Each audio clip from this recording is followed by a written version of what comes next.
For 17 years, author Bill German was under the thumb of the Rolling Stones as the world-famous rock band's official historian. He writes about his experiences in his new book, Under Their Thumb. German was recently at the Great Neck Art Center where he held a book signing and a special slideshow talking about the stories that he shares in his book. The author took some time to talk with us for an exclusive interview about the details of his book and presentation. The book's been doing really well. Fans seem to love it because basically I'm telling their story, which is I started as just a regular fan in Brooklyn, New York, and yet I got to meet and hang out with the Rolling Stones, the most notorious rock band in the world.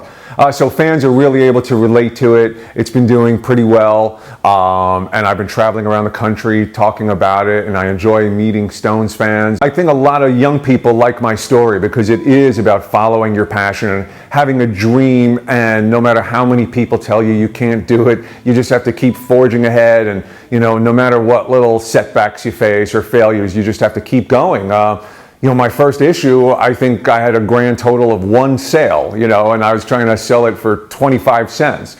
Sold one copy, but that did not, daunt me. I just kept going and going, knowing that, this is my passion. This is what I love to do. So why not just keep pursuing it, and eventually it'll work out. And so I'm here to tell you, if you're up against the odds, you just got to keep doing what you believe in. I was a very persistent kid, but if luck plays a role in my story, it's location, location, location. And the Stones were living in Manhattan, and I was living in Brooklyn, and I just figured, hey, I want to meet my favorite rock band. And so I eventually made it happen. They were going to nightclubs every night, and I was too young to get into these clubs. I was only 16, 17. The drinking age was 18 back then in New York State. But eventually I found out that they were having a party, an afternoon party for the press. And I wasn't on the guest list, but I figured I'm going to show up, show them the newsletter that I do, and that's what transpired. And in fact, it's the cover of the book. Shows the very first time that I met the Stones on the streets of New York. Giving Ron Wood, he's actually cut out of the picture, but from the cover of the book, but I'm handing Ron Wood the latest issue of my newsletter. So that's where it started, and then it just kind of snowballed from there, where I made sure that they would always get copies, and I tried to figure out what nightclubs they were going to just by doing good detective work and knowing the bands that they like to go see. And it just kind of snowballed from there until one day I get a phone call from their management saying, you know what, Mick and Keith really like your little newsletter, and they want to turn it into their official newsletter that they're going to advertise in their next album, and you'll get to travel around the world with them and interview them and hang out at their houses, and it just was more than a dream come true. I don't think I even dreamt anything like it, really. I maintained my identity throughout the whole story, 17 years hanging out with the Stones. I never tried to be anybody that I wasn't. I knew, well, first of all, I knew I couldn't keep up with the Stones as far as drugs. So I never even did drugs. That's one of the, the themes of my book, is that I actually never did drugs with the Rolling Stones. People are amazed by it because, believe me, the temptations were there. But if I was any kind of aholic, I was a workaholic, and I was a very dedicated journalist. And so as much as of a fan that I was also a journalist, an aspiring journalist who started this newsletter about the Stones, and I wanted every issue to be accurate and to be the best it could be and to come out on time. So I avoided the drugs. Of course, that sometimes created problems. You're hanging out in Keith Richards' house, and one of his friends says, well, why isn't this guy doing it? And Keith would have to defend me. No, Bill's all right. He's just here to interview me. Because other people would think like I'm a narc or something, And also, for me as a fan, it sounds corny, but hanging out with the Stones, that was the high. So I wanted to remain sober so I could remember it all. So yeah, that's one of the questions people ask me, is like, how did you manage, not to do drugs and not to be messed up? And like I said, it's because I just maintained my identity as a nice boy from Brooklyn throughout. And he shared some personal stories about Mick Jagger, Keith Richards, and Ron Wood. So I get invited to interview Mick Jagger at his house for the newsletter, and he lives on the Upper West Side, and I was already living in Manhattan at that point. I was 21 years old. It was the day after my 21st birthday. I go to his house, and we conduct this interview in his den, and one of the things I asked him was, what music are you listening to right now? So he says, all right, hang on one second, let me go check. And he goes into this alcove, and I hear him flipping through his LPs, and he's calling out to me, well, yeah, I'm listening to a new Herbie Hancock album right now, and a new Bette Midler, she does Beast of Burden on it. And while he's doing that, I figure, let me go see what books he's reading. This will really round out my piece. Except that as I get up to look at his bookcase, I accidentally knock over a glass of orange juice that I had at my feet, and I now see my Minute Maid OJ go all over Mick Jagger's 16th century Persian rug. And I start calling out to him, Mick, and he's not there. I don't know where he disappeared to. And I am petrified. This is my first time ever at Mick Jagger's house.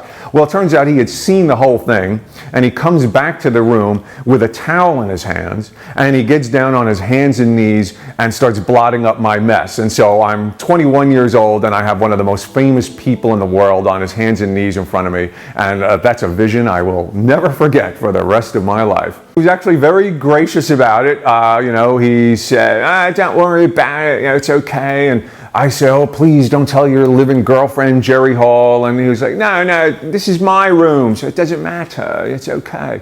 But Mick can be really nice on some days and not so nice on other days. I cover both sides of Mick in the book. In fact, I have a chapter called A Nice Bunch of Guys. And that's a phrase I didn't come up with. It's a phrase that Keith Richards and Ron Wood came up with to refer to Mick, a nice bunch of guys, because it's just about Mick, that chapter. And because his mood can change from one day to the next, from 1 hour to the next. And I have a story in the book about where it changes from 1 minute to the next. Keith was very consistent. He was consistently genuine and generous to me, and very kind and welcoming, and always invited me around. And Bill, you can stop up to the studio anytime you want, man. And so he was just great. And I look back at the years I spent with him, and wow, he was nicer than anybody could have possibly expected. Ron Wood, the same, actually. Ron Wood I actually became a little closer to because I worked on a book with him where I went over to his house 3 nights a week for about 6 or 7 months. And that was just a great experience. He was also very welcoming. I would first get to his house around midnight, and we would hang out until like 8, 9 o'clock in the morning. Doorbell would ring. You never knew who it could be at the door, so it could be Mick coming in, it could be Keith coming in, and then they sit down at the kitchen table and start jamming at the kitchen table. And they're not doing Stone songs, they're doing like Beatles songs and Buddy Holly songs, and Keith is singing, and it's just the 3 of us. I'm the only person getting 2/5 of a Stones concert at a kitchen table. One night, doorbell rings, and it's Stevie Ray Vaughan. And he's standing there with his guitar strapped on. And Ron Wood said to him, you mean to tell me that you hailed a cab like that with your guitar strapped on? And of course the answer was yes. So he just shows up, he has no guitar case, no gig bag or anything. And he just got bored at his hotel and just figured, well, hop a cab and go over to Ron Wood's house. Those are my favorite moments, are the musical moments. Is, being in a small little studio with them, watching them jam, or in a small nightclub, or in Ron Wood's basement, or like I said, at his kitchen table, just Keith and Ron Wood sitting at the kitchen table playing Buddy Holly songs. Those are my favorite moments. They show one photo of Keith Richards posing with 2 of New York's finest. And as I point out during the presentation, it's kind of a man bites dog story, which journalists love, because he's smiling in the picture. And as I say, the last time Keith was posing with the cops, he wasn't smiling. And I like this picture. It was taken in 1986 because it captures the changing of the guard, because these 2 cops love Keith Richards, and that really is the point, that we used to be the anti-establishment, and now we're the establishment. The Stones fans are the cops now. German says he was very fortunate to get the access he did to his favorite rock band. It's something he says couldn't happen today. I do tell young people to pursue their dreams and never give up. Having said that, I think what I did can't be done again, and that's, it's not a testament to me, well, maybe a little bit because I was just so persistent, but I think it speaks to the fact that the Stones have changed and rock and roll has changed, the celebrity culture has changed, and now there's so many layers, extra layers around that didn't exist when I got to know the Stones. And in fact, it may have even worked in my favor that the Stones were on the verge of breaking up when I got to really be close to Keith and Ron, because as strange as it sounds, they needed friends in Manhattan. And so I was one of them. And, they welcomed me into their houses.